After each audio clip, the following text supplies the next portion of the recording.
후손된 자들이 어떤 벼슬 자리 차는 것을 후손된 자체를 자기 벼슬로 알고 벼슬을 요구하고 또 벼슬을 또 나눠주는 나라, 이거 관행이 아주 잘못됐던 것으로 생각됩니다. 여기서 잘못돼가지고 사적 이익 가치를 가진 자들이 예를 들면 광복회나 독립기념 같은 것은 국가의 정체성을 상징하는 매우 중요한 기관장인데 사적 이익을 이 동기를 가진 자들이 거기에 그 장을 대대로 역임함으로 해가지고 이것이 국가의 정체성과는 분리해서 어떤 사조직처럼 거기서는 괴물로 변질돼 버렸다는 것을 우리가 좀 느껴야 된다고 생각합니다. 근데 이분들이 이제 내세우는 것은 지금 뭐 저에게서나 여기에서나 우리 공들도 많이 공감하는 항일 독립운동, 이 항일 독립운동에 대해서 제가 군인으로 느낀 바는 이렇습니다. 항일이라고 하는 것은 일제시에 한시적에 쓰는 그 용어에 불과합니다. 우리가 일제 침략을 받아서 일제 식민지를 뜯어서 우리가 고통을 받을 때 이제 이게 이 항일하는 것이죠. 항일이 천년만년 우리 뭐 계속 지금 뭐 우리 지한비가 일본을 따라잡는 상황인데도 지금도 항일하고 반일하고 일하자는 게 될 수가 없습니다. 변하지 않는 것이 있다면 그것은 지정학입니다. 지정학적 해석으로 항일 반일을 그러니까 무슨 뜻인가 보면은 해양 세력과 대륙 세력이 충돌할 수밖에 없는데 반미, 반일, 항일 뭐 이것은 대륙 전체주의 세력이 해양 세력을 배격하기 위해서 항구적으로 주장하는 용어에 불과한 것입니다. 그렇기 때문에 지금 대한민국 전체가 뭐 반일 항일이냐 전부 무릎 꿇고 내려가고 뭐 우리 참 불쌍했던 소녀들의 상을 그냥 처참한 모습으로 만들어서 여기저기 국제사회에다 내다 걸어도 그냥 끌려가는 이런 맹목적인 반일, 여기서 벗어나야 진정한 한국인이 됩니다. 한국인의 지정학적 입장은 우리가 한국인이라고 하면 한국 한반도의 지정학적 입장은 우리는 융통적 중간자, 양대 세력의 이해관계 조절자, 그로부터 여러 가지 소외를 받을 수 있는 그런 지혜와 용기를 가진 주체성 있는 국민이 되어야 됩니다. 1910년부터 45년까지 30년간 일제시대의 고해에 맹목적으로 고착돼서 선전선동에 그냥 어울리는 이 풍경은 지금 우리부터 주변부터 깨닫도록 해야 한다고 생각합니다. 항일 독립운동 하면 항일 독립운동이 따라다니죠. 항일에 대해서 제가 시대풍기에 대한 이의를 제기했습니다. 독립운동도 마찬가지입니다. 독립운동도 이 고정적 용어가 아닙니다. 이걸 보세요. 영혼문을 헐고 독립문을 지은 것은 독립운동 아닙니까? 조선이 중국 황제가 부여한 조선 치고를 버리고 대한제국으로 올라선 것은 독립운동 아닙니까? 고종이 황제로 된 거 독립운동 아닙니까? 민비가 명성황후가 된 것은 독립운동 아닌가요? 독립의 대상은 저는 가변적이라고 봅니다. 청으로부터의 독립, 중국으로부터의 독립, 일본으로부터의 독립. 오히려 중국으로부터의 독립은 이제 500년 이상이 묶여있고 일제로부터의 독립은 불과 30년입니다. 36년입니다. 제가 벌써 70대 중후 후반을 넘었는데 제 인생의 절반도 안 되는 정말 요즘 일제대의 절반도 안 되는 시기입니다. 이제 그것을 천년만년 항의로 하고 있는 것에 끌려가는 것이 지금 우리의 현실이라고 생각을 합니다. 그래서 지금까지 말씀드린 것에 대해서 좀 작은 소결론을 내리면 김원웅 광복회장 이종찬 앞에 김원웅이 있었죠. 또 육사에 형상하자는 김원동 사건이 있었죠. 또 이종찬 이런 이유들의 소동, 이 소동이라는 것은 독립운동 후손 예우를 신분화하고 대일 독립운동만이 독립운동이고 한시적인 구호인 항일을 대륙의 대변자처럼 우리가 대변자가 돼가지고 천년만년 고착화시키고 항일 외치고 있는 것이라고 봐야 합니다. 광복회 소동은 맹목적인 반일 선전 선동 소동의 일환이고 소동입니다. 그래서 김원웅, 이종찬 소동이다 이런 소동인데 이런 소동의 원조가 누구라고 생각하십니까? 이 소동의 원조이자 배우는 항일 빨치산 귀족의 나라 북한입니다. 항일 똑같죠? 빨치산 항일 빨치산 뭐 민족을 해서 싸우고 아니고 공산 이념을 해서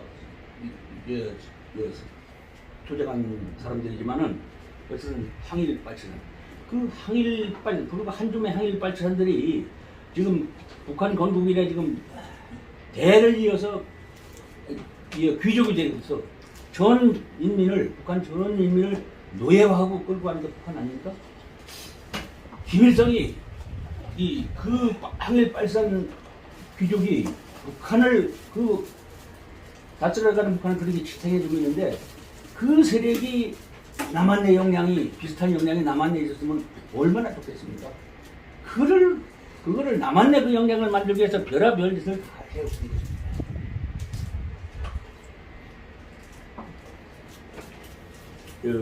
항일 빨치산이라는 게 한시대 항일 투쟁을 신분제화한 그 교조, 북한 대를 이어 권력 독점, 북한 주민 노예화, 북한식 전체주의를 지탱하는 핵심 규칙들입니다. 그게 얘들이 배웁니다. 우리 얘들이 이 원조고 배우죠. 제가 그런데 여기서 내 상황을 조금 바꿔가지고 12.6과 12.12, 5.18 얘기로 좀 얘기하고 있습니다. 그러나 결국 같이 통하는 얘기입니다.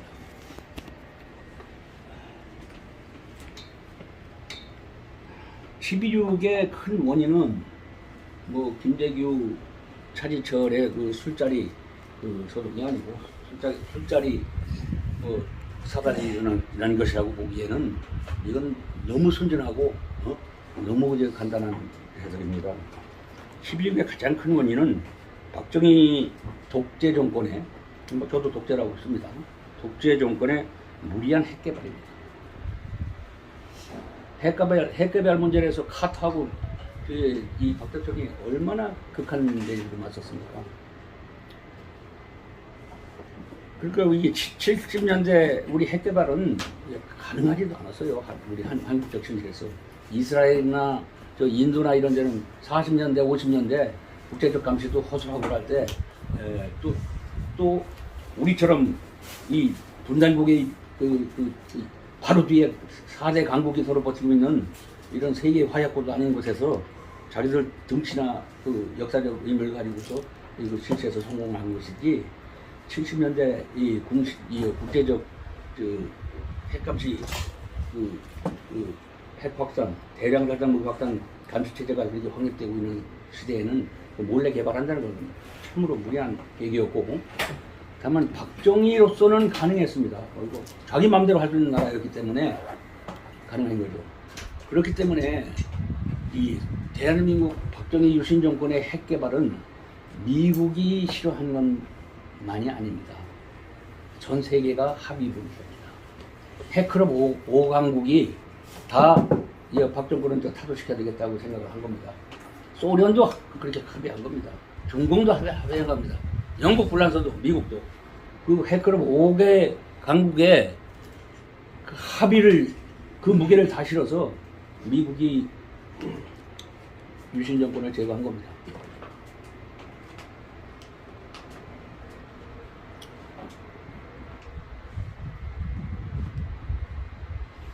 그러니까 지금 한 얘기를 그렇게 짚어봐서도 유신 정권은 국내 국제적으로 완전 고립되어 있는 상태였죠. 완전 고립된 상태였고, 고립되다 보니까 이 박정희의 측근들도 이탈하기 시작했어요. 다 이탈이고 뭐 등등등 쉬쉬하면서 겉으로는 중성하지만 이탈하기 시작했죠.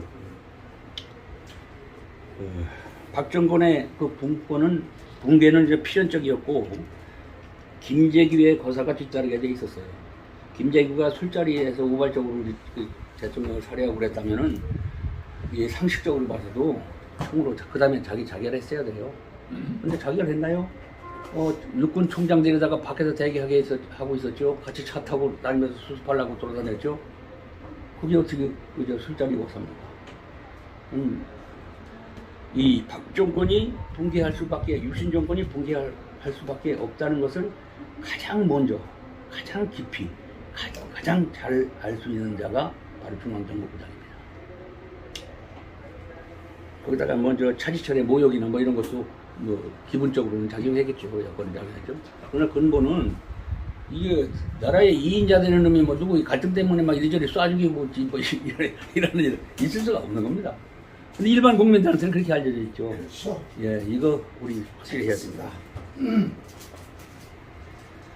이어서 12.12가 일어났죠. 12.12는 솔직히 말해서 11.6은 외세의 나라가 뭐 뒤엎어지고 들었다 놨다 해지는 상황이었습니다. 11.6이라는 게. 그래서 기본은 12.12는 외세와 또 정권, 이 기회를 잡아서 정권을 잡으려는 정파에 대항한 게 12.12입니다. 그 폐륜적 집단살인, 그거를 묵과하거나 또는 옹호하는 것을 거부한 국군 세력입니다. 어떻게 보면 이것이 가장 우리 민족적이고 자주적이고 그 나라를 존엄을 살리는 길이죠. 그 정파적인 모순, 군부 분열을 치유하고 국난 사태를 극복한 게 저는 12.12라고 봅니다. 제가 군 출신이고 육사를 나왔고 해서 제가 이런 말을 한다고 봐도 뭐 타당할 수 있습니다. 그런데 제가 여기서 추가로 드리고자 하는 말은 국군의 성격에 대해서 국민들이 좀 이해를 해주셔야 됩니다.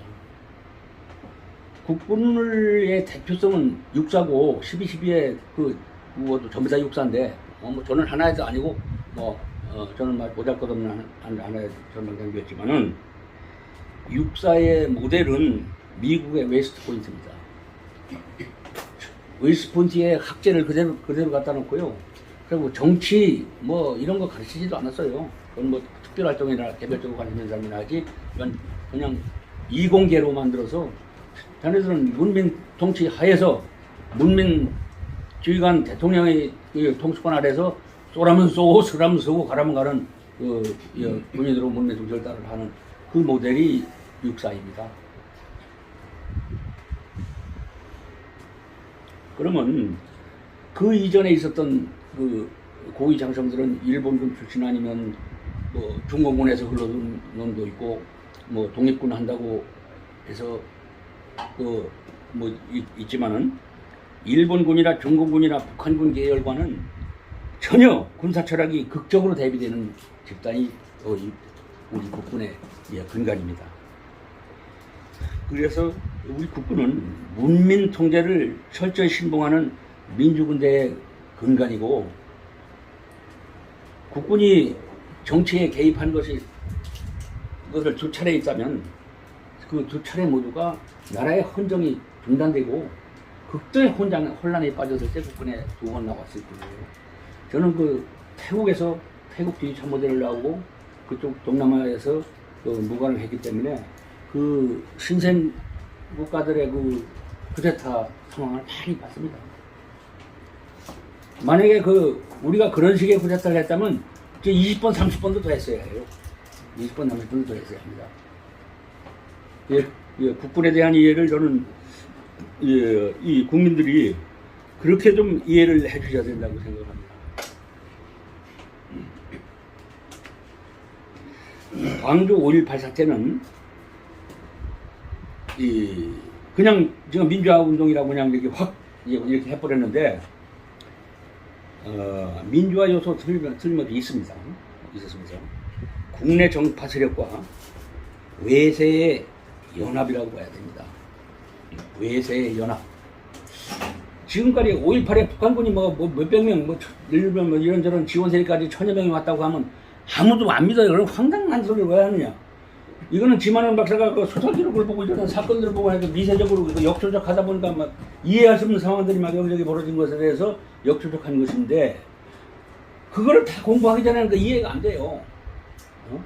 그러나 이렇게 미시적으로 가지 않고 이 국제 정치의 거시적으로 보면은 정말 이럴 수도 있겠구나. 저는 동남아에서 미국이 실시하는 CIA 전쟁도 여러 번 목격했습니다. 미국의 필요에 의하고 더군다나 핵클럽 5개국이 다 합의하고 지원하는 상황이라고 하면은 어떤 놈을 갖다 꽂아서라도 여기서 일을 칠 수 있습니다. 저는 이것이 5.18의 진실이라고 봅니다. 그래서 문제가 이렇게 꼬이고 그래서 이렇게 대답을 못하고 그렇게 돼가지고 결국 5.18 사태는 북한군의 역사적인 대첩이 돼버렸어요. 한국을 완전히 물어버려서 그냥 질돌만이로 만들어버렸지 않습니까? 역대 대통령을 질돌만이로 보고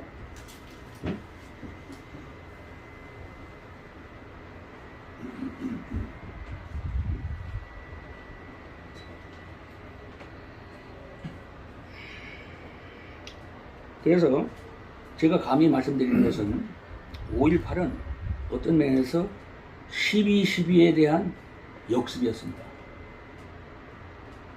12.12에 대한 역습이었습니다. 당시에 광주 교육사, 31사, 이게 현지 부대고 모든 작전 지원은 우리 군대 체제가 그래요. 현지 부대가 현장을 제일 아니까 다른 무슨 전투부대는 거기다 갖다 붙여서 거기서 일을 하는 게 군대 체제입니다. 실제로 제가 저들이 연구한 바에 의하면 한 8개월 동안 우리 전문가들을 모아서 열심히 공부를 하고 있는데 현지 지휘부대인 교육사령부 31사단은 계엄사 이성 대장이 하는 서울의 계엄사 노력에 역행하는 기이한 현상 허다하게 발견됩니다. 그래서 윤홍군인가요? 윤홍정 교육사령관이 24일인가 25일인가 경질됐죠. 경질되는데 본인은 경질되는지도 모르고 후임자 그 소련을 중장이 와서 내가 인계받았어 해서 그 다음에 이제 알아가지고 경질을 했지만 난 여기서 전두환 전두환 또는 그때 당시에 이 군부가 상당히 현명한 조치를 했다고 봐요. 그래서 윤흥정을 체포하지 않고 최신부 장관으로 영전해서 보냈거든요. 누굴 체포했어요? 교육사령관 윤흥정을 체포하지 않고 이건 계엄사 지침에 역행하는 일만 골라서 하는 교묘하게 골라서 하는 거를 체포하거나 구금하거나 취조하지 않고 수사하지 않고 바로 장관직으로 올려보냈어요. 이것이 굉장히 현명한 혜택을 했다고 봐요. 만약에 그 사람을 체포하고 31사단장도 잡아들이고 막 이렇게 하면 군이 분열하는 모습을 보이게 되고 그러면 나라가 더 걷잡을 수 없는 것이 돼가고 외세에 굉장히 취약해지는 거죠. 외세는 동서남북의 모든 나라가 다 외세입니다. 그 당시에는. 그간 말할 때 동서남북의 모든 나라가 다 외세고 다 먹으려고 하는 꼴의 일이었잖아요.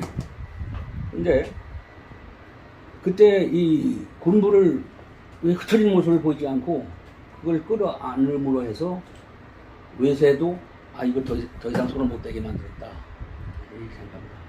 이거 국군이 이렇게 단결되어 있네. 그럼 진짜 공식적인 전쟁을 할 수 없잖아.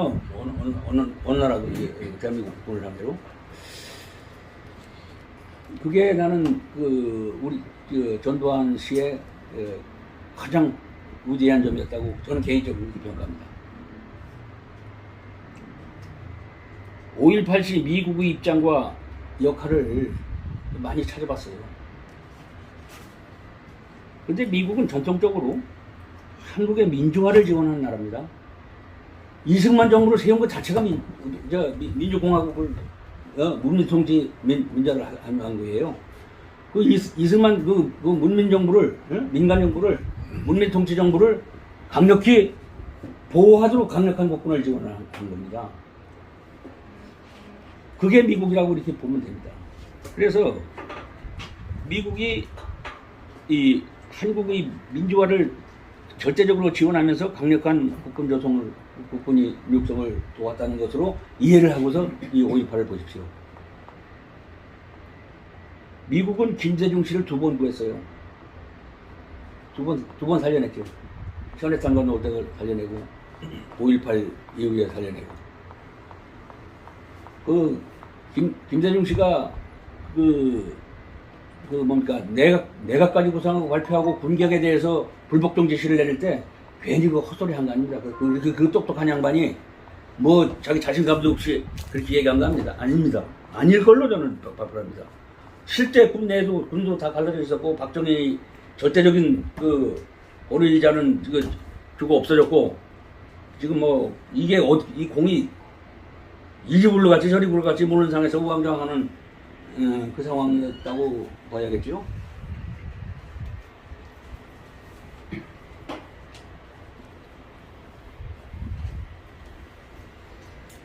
두 번 됐고 마침내 한국 핵무장을 좌절시켰죠. 그렇죠? 좌절시켰죠.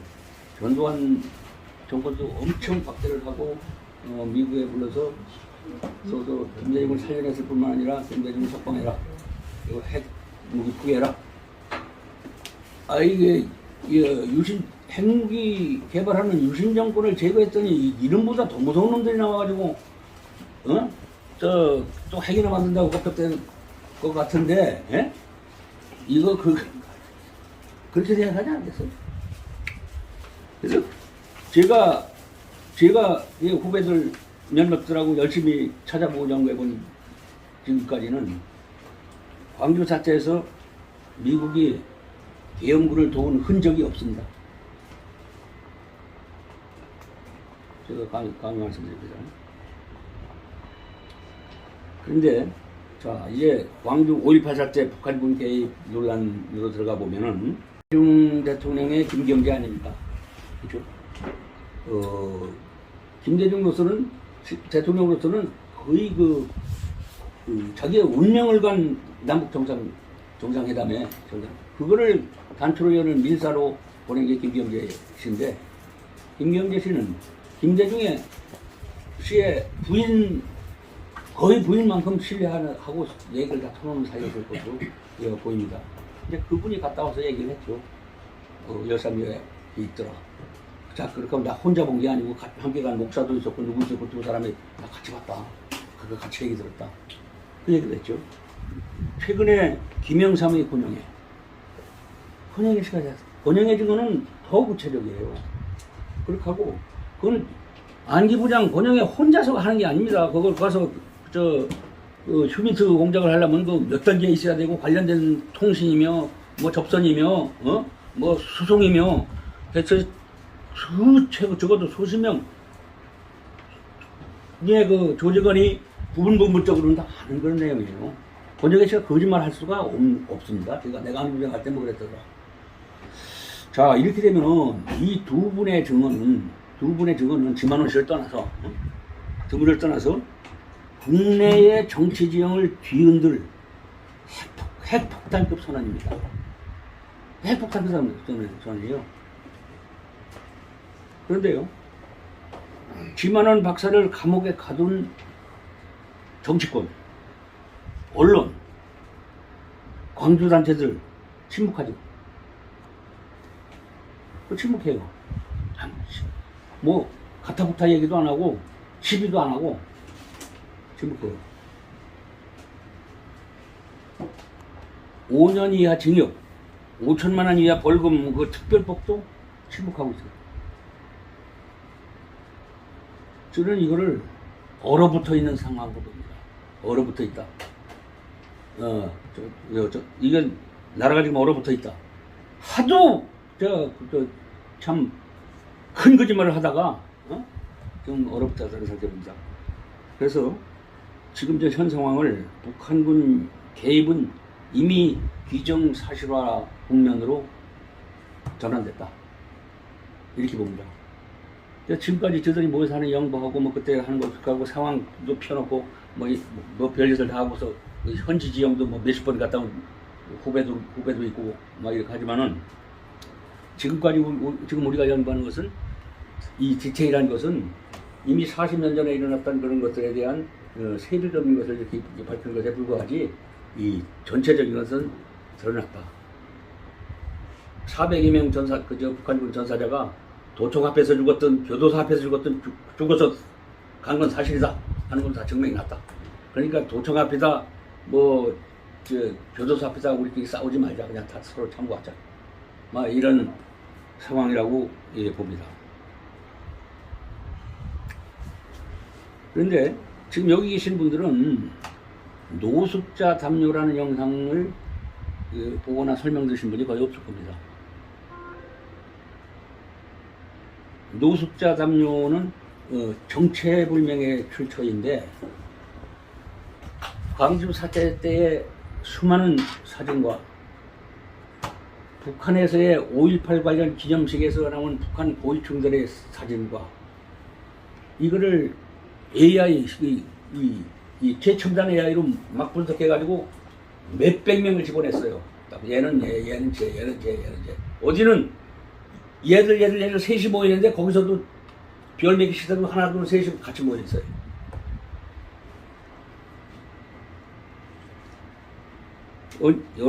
여러분 언젠가 어떤 기회가 된다면 노숙자 담요를 저희 육사 29기가 주도하는 일파만파 광화문 집회에서 수시로 강의를 합니다. 언제 한번 들리셔서 그 강의를 한번 들어보십시오.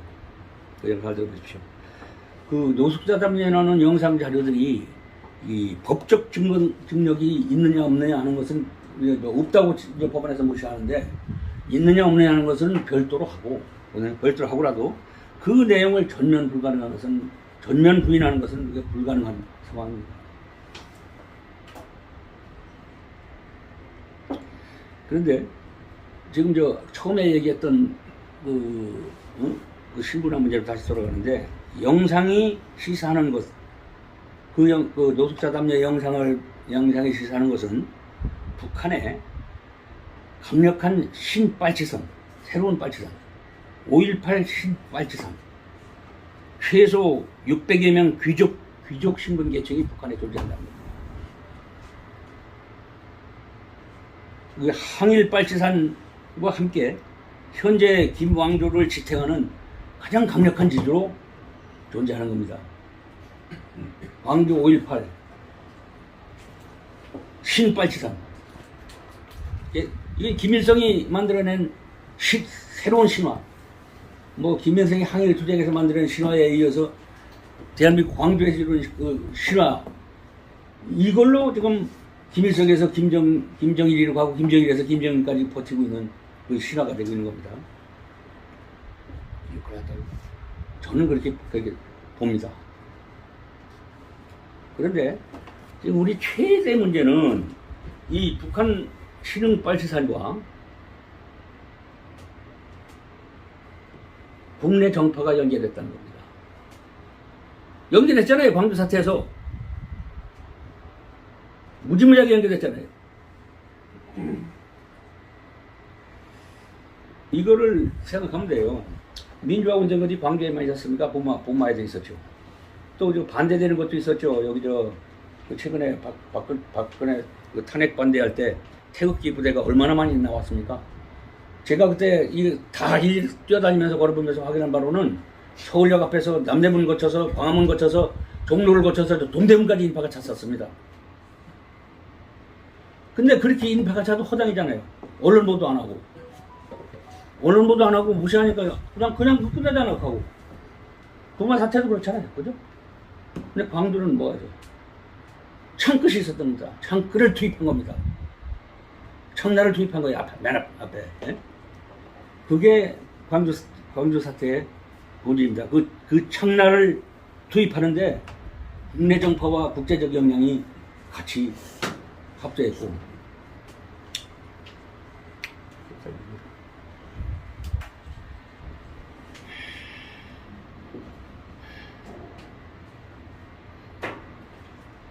이 문제는 북한과 연계한 국내 정파 문제인데, 3당 합당 시에 불순 세력이 제조권으로 상당히 진입을 했고, 5.18 판결이 돈값되고 모두가 다 영웅시되고 뇌물 해가지고 제조권을 거의 장악하는 수준까지도 들어가 버립니다.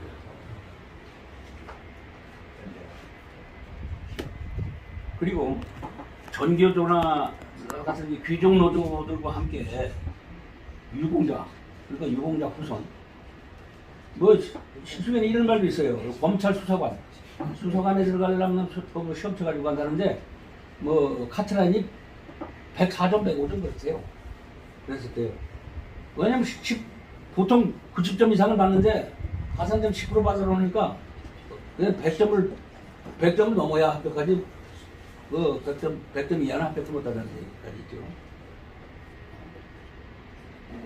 그래서 전교조는 규칙고등학교 5.18 유공자 그 후손이 특별 신분으로 신분제국가가 된 거예요. 근데 신분제가 됐는데 이 보통 신분제국가도 공산당도 공산당원을 발표해요. 공산당과 비당원을 발표해요. 옛날 왕시대로 가도 누군 왕이고 정성이고 누군 누군 사또고 이제 다 신분 바뀌잖아. 다르잖아.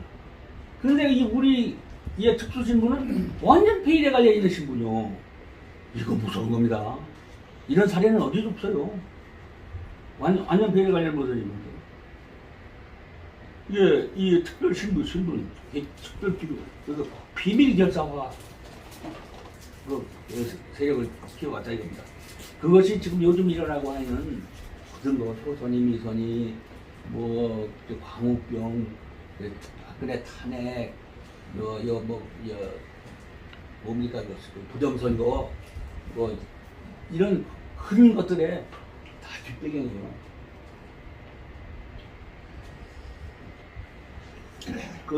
광주시에서 문재인 정부 때 벌써 2018년에 5.18 진상조사위를 발족을 시켰죠. 진상조사를 발족시킬 때는 자신만만해가지고 이것을 자기들 유리한 대로 다 만들어가지고 딱 이제 국회에서 딱 도장 찍어버리고 완전히 입도 못하게 하고 헌법정문에 집어넣을 기세로 했던 거거든요. 우리 그것 때문에 굉장히 걱정을 했습니다. 그런데 이렇게 거대한 거짓말을 그렇게 간단히 없는 거더라고요.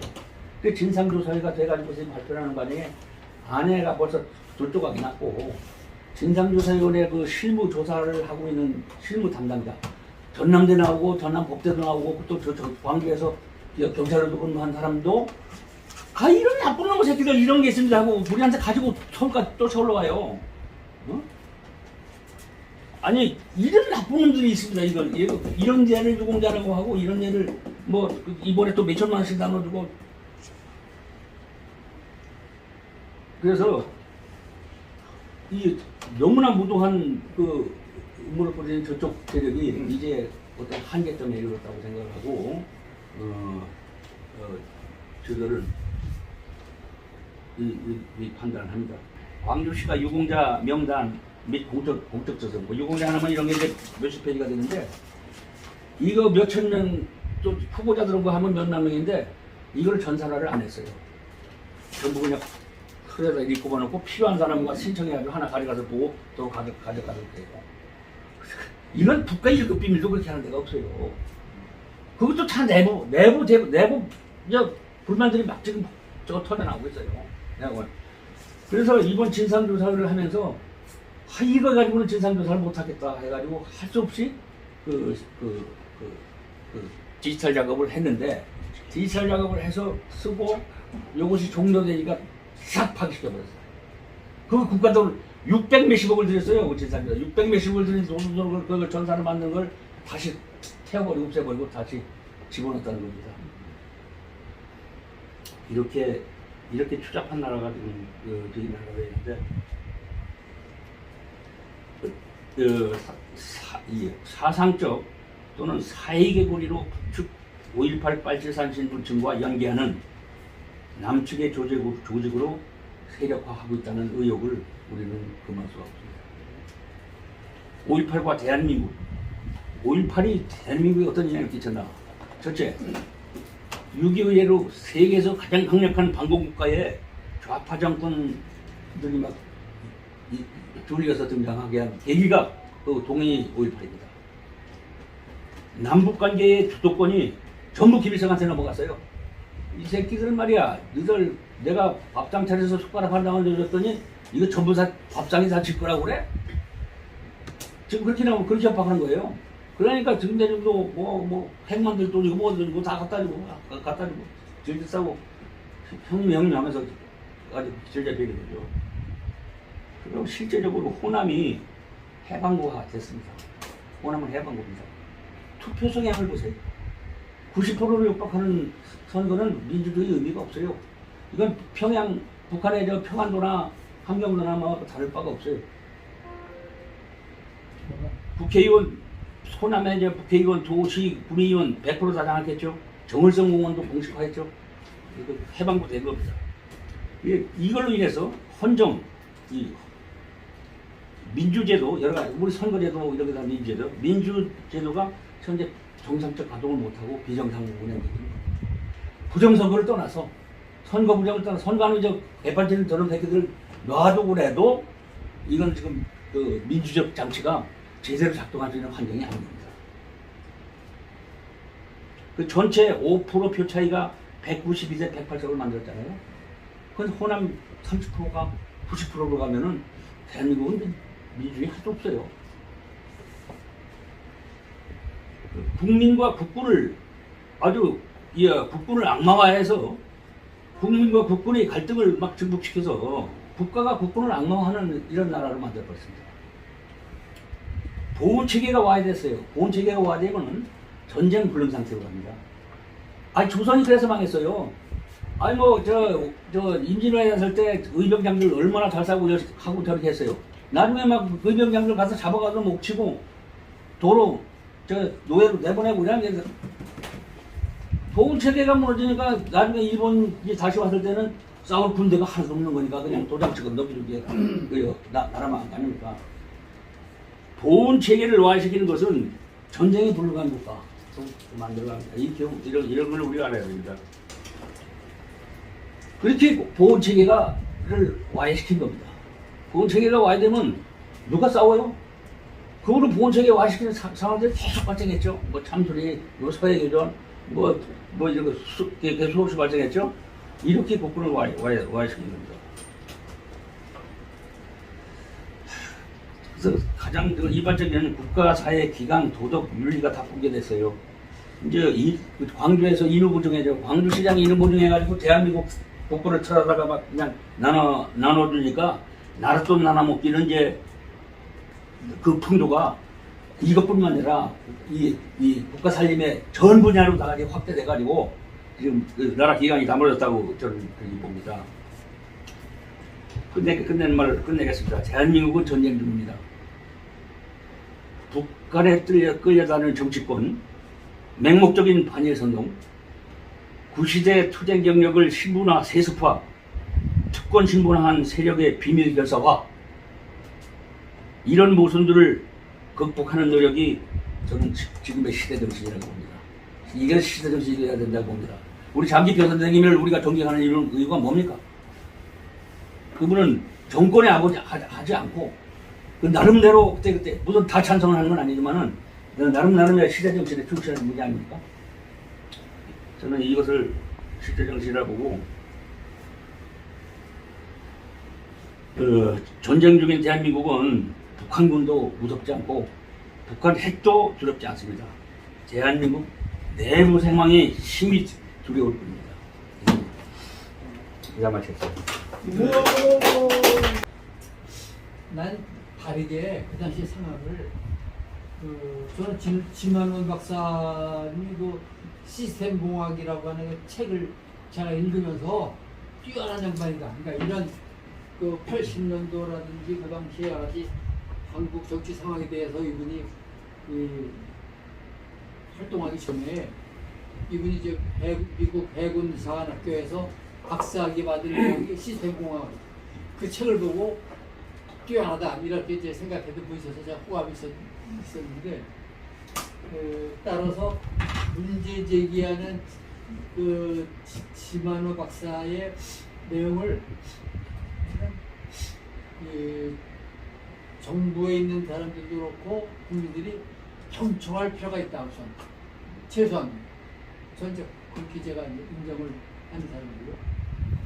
후배들하고 얘기를 하다가 제가 어떤 얘기를 했냐면 제가 얘기하기를 만약에 당신이나 내가 평양의 조선노동당의 대남사업부를 책임지는 소위 그 김정일이나 김정은으로부터 신뢰를 받고 있는 책임자라면 80년도의 그 당시 상황을 그대로 구경했겠네요. 아, 그렇죠. 그냥 손가락만 빨고 있지 않고 아니죠. 적극적으로 여기에 남한부에 있는 동원할 수 있는 모든 인력과 장비를 동원해서 거기에 어쨌든 위장한 상태에서 계획을 시켜도 100번 시키지 않겠느냐. 네, 그렇죠. 그 당시의 상황이. 이제 그런 얘기를 했는데 그 당시의 상황은 그럴 만한 충분한 가능성, 변성이 있었던 거죠. 어쨌든 지금 말씀하신 대로 저는 민주화운동, 북한군이 왔더라도 그건 민주화운동이다라는 것에 답이 있다고 봅니다. 포용을 해 최소한의 옥석을 가리고 포용을 하는 것이 외에는 방법이 없다. 또 그게 정도다 이거.